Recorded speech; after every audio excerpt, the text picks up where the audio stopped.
ብሩኬ የልጅቷን ስም ለማስጠፋት ሀይሚ አሳገተችኝ ብሎ ደግሞ ዛሬ መጥቷል።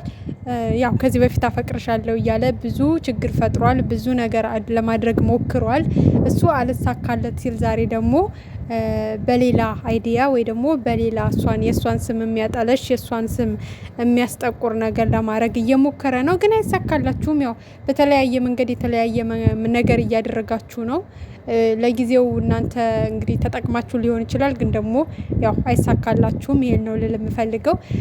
እስከዛሬ ወዳታለሁ አፈቅራታለሁ ስትል የነበረው ስታስመስል እንደሆነና ለቪውህ ደግሞ ለቻናልህ ማሳደጊያ እንደሆነ ግልጽ ነው። እኛ የምናውቀው ነገር ነው። ምክንያቱም ወዳታለሁ አፈቅራታለሁ የምትላት ልጅን ዛሬ ተነስተህ ደግሞ አሳፈነችኝ፣ አሳገተችኝ፣ አስደበደበችኝ፣ ያዙ ይልቀቁኝ እያለ ነው ማለት ነው። እንግዲህ ቪዲዮ መግቢያ ላይ እንዳያችሁት እንዴት ቢኒን ታግቱታላችሁ? እንዴት ቢኒን ትደበድቡታላችሁ? እናንተ ወንድ ሆናችሁ ነው ወይ? ወንድ ከሆናችሁ ለሶስት እኔን ግጠሙኝ፣ ልካችሁን ነው ማስገባችሁ፣ በጓደኛዬ እንዴት ትመጣላችሁ ብሎ ቢኒ ስለታገተበት ያዙኝ ልቀቁኝ እያለ ነበረ ማለት ነው። እንግዲህ በመሀል ሀይሚ ሰው ልካ እንዳሳገተችው አስደርጎ ቪዲዮ ሰርቶ ለቋል ማለት ነው። ሲጀመር ውጥር አትበል፣ አቅም እንዳለው ሰው ማለት ነው። ልጆችን እልህ ውስጥ ለማስገባትና ልጆቹን ችግር ውስጥ ለማስገባት ነው። እናንተ ከመጀመሪያውም ጀምሮ ከሴቷም እናንተም ሶስታችሁ አንድ ናችሁ። በእርግጥ ተመካክራችሁ ነው እየሰራችሁ ያላችሁት ማለት ነው። ቢኒም ሆንክ ቢኒያምም ሆነ ምንቴ እየሩስ ጓደኛ ማቾች ናቸው። ስለዚህ እያንዳንዱን ነገር እየተመካከሩ ነው የሚሰሩት። አንተ ዛሬ እንደዚህ ብለ ስራ፣ እኛ ዛሬ እንደዚህ ብለን እንመጣለን አይነት ነገር ውስጥ ነው እና እስከዛሬ ከቢኒ ጋር እንደተጣላ አስመስሎ ነበር ሲሰራ የነበረው ምንቴ ማለት ነው። ዛሬ ደግሞ አንድ መሆናቸውን ያው በይፋ አሳይቷል ማለት ነው። እንዴት ጓደኛዬ ተነካ ብሎ እንግዲህ ያዙኝ ልቀቁኝ በጣም ብዙ ነገር ነው ሲያወራ የነበረው ማለት ነው። ታውቃላችሁ ከዚህ በፊት ብሩኬ ምን ያክል ሲሳደብ እንደነበር፣ ምን ያክል ሲዘልፍ እንደነበር፣ ምን ያክል ሲያዋርጅ እንደነበረ በትዕግስት ዝም ብሎ ስላለፈ ነው እንጂ ብሩኬን የተናገረው ነገር ራሱ ሊያስቀጣው ይችላል። በህግም ደረጃ ቢሄድ ብሩኬ ማለት ነው እስር ቤት ሊያስገባው ሁሉ ይችላል። ምክንያቱም አንዳንዴ የሆነ ሰው ዝም አለ ብላችሁ እንደፈለጋችሁ መፈንጨት እንደፈለጋችሁ አልባሌ ቃላት መወርወር ለዛውም ሚዲያ ላይ ወጣችሁ ዋጋ ያስከፍላል እና ምንቴ ብትጠነቀቅ ጥሩ ነው ብዬ ነው የማስበው። ምክንያቱም የታገሰ ሁሉ እስከ መጨረሻው ታግሶ ይቀጥላል ማለት አይደለም። አንድ ቀን ትግስቱ ሲያልቅ ወደማትወጣው ችግር ውስጥ ሊከትክ ስለሚችል ብትጠነቀቅ ጥሩ ነው ብዬ ነው የማስበው። እኔ ምለው የራሳችሁ ህይወት ግን የላችሁም እንዴ? ማለት ለምንድነው የራሳችሁን ህይወት ለመኖር የማትሞክሩት? የምትወዷቸው የምታደንቋቸው ከሆነ እሺ ችግር የለውም ስሩባቸው። ግን ደግሞ እነሱን ለመጣል በግራም በቀኝም እየተመካከራችሁ ብዙ ነገር ለማድረግ እየሞከራችሁ ነው እና በጣም ያስጠላል የምር ማለት ነው። አንተም የምትሄድበት መንገድ በጣም ያስጠላል። ቢኒም የሚሄድበት መንገድ በጣም ያስጠላል። ልጆቹን በእርግጠኛ ገብቶናል። ምክንያቱም በቃ ስለተበለጣችሁ ስለምትቀኑባቸው ልጆቹን ማለት ነው የሆነ ወጥመድ ውስጥ ከታችሁ ወይ እስር ቤት ከታችሁ እናንተ እነሱ መጣልና በእነሱ ውድቀት መደሰት መጨፈር ነው የምትፈልጉት። ግን ደግሞ አይሳካላችሁም። ምክንያቱም ሲጀመር ብሩኬ በጣም ትግስተኛ ሰው ነው። ትግስተኛም ሰው ስለሆነ ነው እስካሁን ዝም ብሏችሁ ስራችሁንም እየሰራችሁት ያላችሁት ማለት ነው። ያው ስራም በለው በእርግጥ ሰው መዝለፍ፣ መስደብ፣ ሰውን ማዋረድ፣ በሰው መቅናት፣ የሰውን ውድቀት መመኘት ነው የእናንተ ስራ።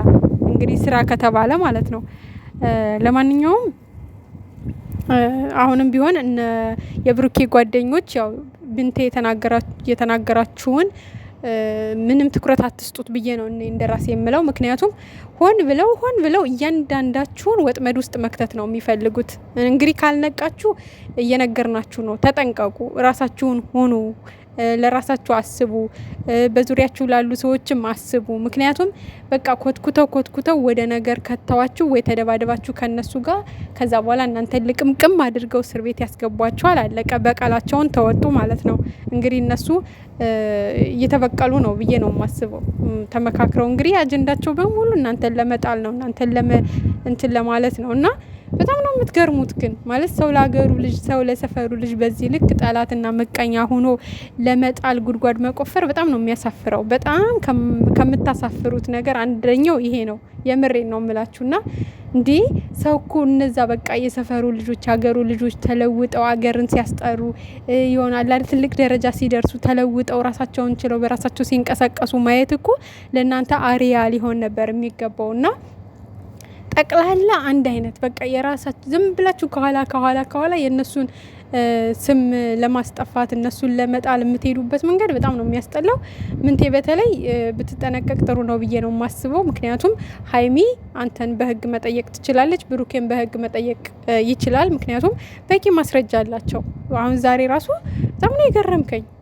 ታምሌል ላይ ጭራሽ ሀይሚ ያሳገተችኝ አስደበደበችኝ ብሎ ነው እንትን ያለው ማለት ነው። እና እሷ ይሄንን ማድረግ ብትፈልግ ገና ድሮ ነበር የምታረገው፣ ገና ድሮ ማለት ነው።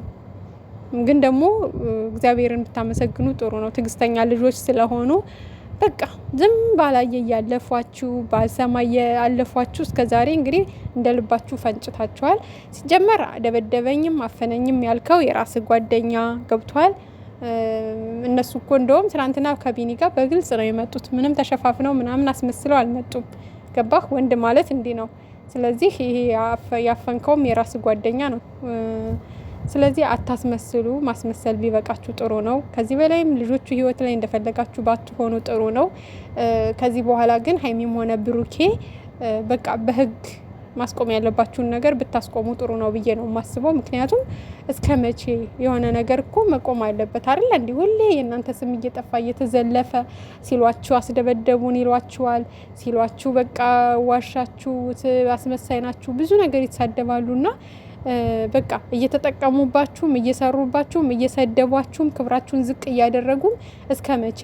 በቃ እንደ አንድ አድናቂ መስራት ከፈለጉ ስርዓታቸውን ይዘው ክብራቸውን የማይነካ ነገር መስራት ይችላሉ። በምትሰሩት ነገር ሀሳብ አስተያየት መስጠት ይችላሉ፣ እንደ ማንኛውም አድናቂ ማለት ነው። ግን ደግሞ የእናንተን ስብና የማይወክል ነገር እያደረጉ ከፍ ዝቅ እያደረጉ እንደፈለጉ እየተሳደቡ እንደፈለጉ እየሆኑ እዚህ ጋር ገቢም እያገኙ የእናንተንም ስም እያጠለሹ እያዋረዱ እኔ እንጃ መቀጠል አለባቸው ብዬ አላስብም። የሆነ በቃ ማስጠንቀቂያ ብትሰጧቸው ጥሩ ነው ብዬ ነው የማስበው። ምክንያቱም ከባድ ነው፣ የምር ከባድ ነው። በእነሱ ላይ እየተካሄደ ያለው ዘመቻ በጣም ነው የሚያስጠላው። በጣም ማለት ምን አድርገዋቸው ነው ግን? እነዚህ ልጆች ምንም አላደረጓቸውም። በቃ ሰርተው ስለተለወጡ ስለተቀየሩ ስለቀደሟቸው ብቻ ዝም ብለው በቅናት ነው በቃ የሚንጨረጨሩት እየተነሱና ምንቴ ብታርፍ ቢበቃህ ጥሩ ነው ብዬ ነው የማስበው። ቢኒያምም እንደዛው ስነ ስርዓትን ይዘህ ቢበቃህ ጥሩ ነው። ወይዘሮ እየሩስም ማስመሰልሽን የውሸት የምትሄጅበት መንገድ ስለማያዋጣኝ ዞሮ አንቺ ነሽ የምትዋረጁ። ምክንያቱም ለነገ ህይወትሽ ለነገ ትዳርሽ ከባድ ነው የሚሆንብሽ ብዬ ነው የማስበው። ምክንያቱም ከአንቺ ጋር ለመኖር የሚፈልግ ወንድ እንዴ ነገን እንዴት ከሷ ጋር ቀጥላለሁ አይነት ነገር ውስጥ ሊገባ ይችላል። ገብቶሻል? ሚዲያ ላይ ያለ ነገር መቼም አይጠፋም። ስላንቺ ባክግራውንድ ማጥናቱ አይቀርም። ብቻ አላቅም፣ ላንቺ ለሴት ልጅ ከባድ ነው የሚሆነው እና ብትጠነቀቂ ጥሩ ነው። ያው ገና ለገናው ብሩኬን የኔ አድርጌ እኖራለሁ ብለሽ ግግም ብለሽ በአንድ አቅጣጫ አይምሮሽን ስላሳመንሽው ይመስለኛል ነገሽን እያሰብሽ ያልሆነና ነገር ግን ቆም ብለሽ አስበሽ ከብሩኬ ጋር በቃ ብሩኬ ጋር መቀጠል አልችልም፣ ነገ ህይወቴን ለምን አበላሻለሁ አይነት ነገር ውስጥ ብትገቢና ህይወትሽን ብታስተካክል ደስ ይለናል። ምክንያቱም ሴት ልጅ ነሽ፣ ነገ ማልቀስ የለብሽም ብዬ ነው የማስበው። በቃ የማይሆንሽን ነገር እያሳደርሽ እየተከተልሽ ሰው የራሽን የነገሽን ህይወት ባታበላሽ ጥሩ ነው። ምክንያቱም ነገ የሚመጣው ወንድ ባንቺ እንጃ ከባድ አመለካከት ነው የሚኖረው ብዬ ነው የማስበው። ምክንያቱም አንደኛ ልጁ ያልሆነችው ልጅ ናት ብለሽ በዚህ ደረጃ መሟገትሽ መሄድሽ ርቀትሽን ምናምን ባየ ሰዓት ነገች ልጅ ከሌላ ወንድ ወልዳ መታ እኔንም ልጅ ናት ብላ እንዳሳድግ ልታደረገኝ ነው የሚል ስጋት ውስጥ ነው የሚገባውና ለራስሽ ለነገ ህይወትሽ ነገ ለምትወልጃቸው ልጆችሽ ለምታሳድጊያቸው ልጆችሽ ብትጠነቀቂ ጥሩ ነው። ምክንያቱም ነገ ልጆች ሲማሩ በሚማሩበት ትምህርት ቤት የሚሸማቀቁበትን ነገር ባታስቀምጭላቸው ጥሩ ነው ብዬ ነው የማስበው። እንግዲህ እኛ እስካሁን 9 ወር 7 ወር ሙሉ እየመከርንሽ መተናል። አንቺም ግን እዛው ነሽ፣ አሁንም ዘንድሮም እዛው ነሽ። ማንንም አልሰማም አይነት ትቤት ውስጥ ነሽ። እንግዲህ ራስሽ ትወጫዋለሽ። እንደ ሚዲያም ብዙ ሰው መክሮሻል ብዬ አስባለሁ። ጨው ለራስሽ ስትል ጠፍት ነው የሚባለው። ለራስሽ ብቻም ሳይሆን ለነገ ለህይወትሽ፣ ለልጆችሽ ብትጠነቀቂ ጥሩ ነው ብዬ ነው የማስበው። የማይሆን ነገር እያደረግሽ ስለሆነ ወደ ራስሽ ተመለሽ፣ ራስሽን ሁኚ፣ ነገሽን